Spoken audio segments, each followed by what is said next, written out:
अस्सलामुअलैकुम रहमतुल्लाहि व बरकातुहू। दोस्तों कैसे हैं आप लोग। उम्मीद करते हैं कि आप तो हम लोग ठीक ठाक होंगे, खैरियत से होंगे। आज की वीडियो में हम कुवैत की कुछ बड़ी और इम्पोर्टेंट जो अपडेट आ रही हो आप लोगों के साथ शेयर करने वाले। अगर आप कुवैत में रहते हैं, कुवैत के हालात वाक़यात से वाक़फ़ रहना चाहते हैं तो इस वीडियो को आप शुरू से लेकर आखिर तक जरूर देखें, क्योंकि ये वीडियो आप लोगों के लिए काफ़ी ज़्यादा बड़ी और इम्पोर्टेंट होने वाली है।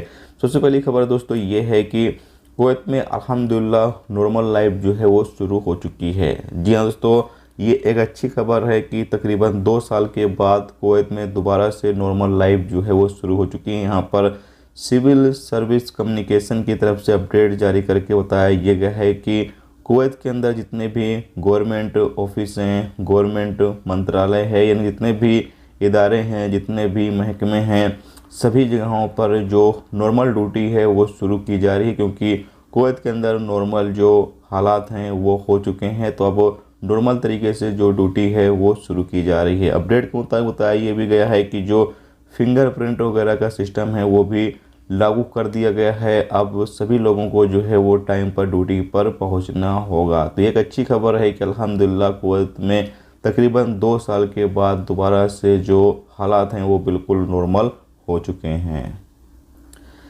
इसके साथ दोस्तों अगली अपडेट ये है कि कुवैत के जो न्यू इंटीरियर मिनिस्टर नियुक्त किए गए हैं उनकी तरफ से एक अपडेट जारी करके कहा यह गया है कि सभी प्रवासियों का सम्मान करें, चाहे वो भारतीय हों या फिर अमेरिकी समाज के हों। सभी वर्गों के जो प्रवासी हैं सभी का सम्मान करना ज़रूरी है।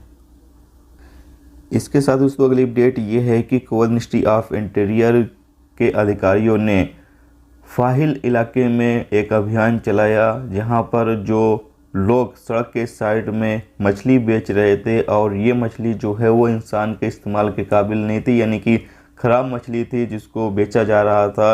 और बताया गया है कि जो लोग बेच रहे थे उन लोगों को यहाँ पर गिरफ्तार किया गया है। यानी कि जो सड़कों के साइड में खड़े होकर मछली बेचते हैं या बाकी जो सामान वगैरह बेचते हैं उन लोगों के खिलाफ़ अभी कुवैत के अंदर जो क्रैकडाउन है या यूँ के लिए जो अभियान है वो चलाया जा रहा है और उन लोगों को यहाँ पर गिरफ्तार किया जा रहा है। इसके साथ दोस्तों अगली अपडेट ये है कि कुवैत एयरफोर्स ने अपडेट जारी करके बताया ये है कि कुवैत में इतवार को यानी आज के दिन जो है वो कुछ इलाकों में बारिश होगी, जबकि कुछ इलाकों में चमक गरज के साथ बारिश होगी और तेज़ हवाएं चलेंगी। यहाँ बताया गया है कि अगर आप कहीं पर फंस जाते हैं, कहीं पर फंस जाते हैं जहाँ से आप निकल नहीं पा रहे हैं, तो आप 112 पर कॉल करके जो इमरजेंसी टीम है आप उसको बुला सकते हैं ताकि वो आपकी आकर मदद करे और उसके बाद आप वहां से निकल सकें। तो ये दोस्तों आज की कुवैत की कुछ बड़ी और इम्पोर्टेंट अपडेट जो आप लोगों के साथ शेयर की गई। तो उम्मीद करता हूँ ये वीडियो आपको पसंद आई होगी। पसंद आई ये वीडियो को लाइक और शेयर जरूर करें। चैनल पर दोस्तों नए हों चैनल को भी सब्सक्राइब जरूर कर लें, क्योंकि यहाँ पर आपको कुवैत के हवाले से जो भी ताज़ा तरीन अपडेट, ताज़ा तरीन जानकारी होगी वो देखने को मिलती रहेगी। वीडियो देखने का दोस्तों बहुत बहुत शुक्रिया। अल्लाह हाफिज़।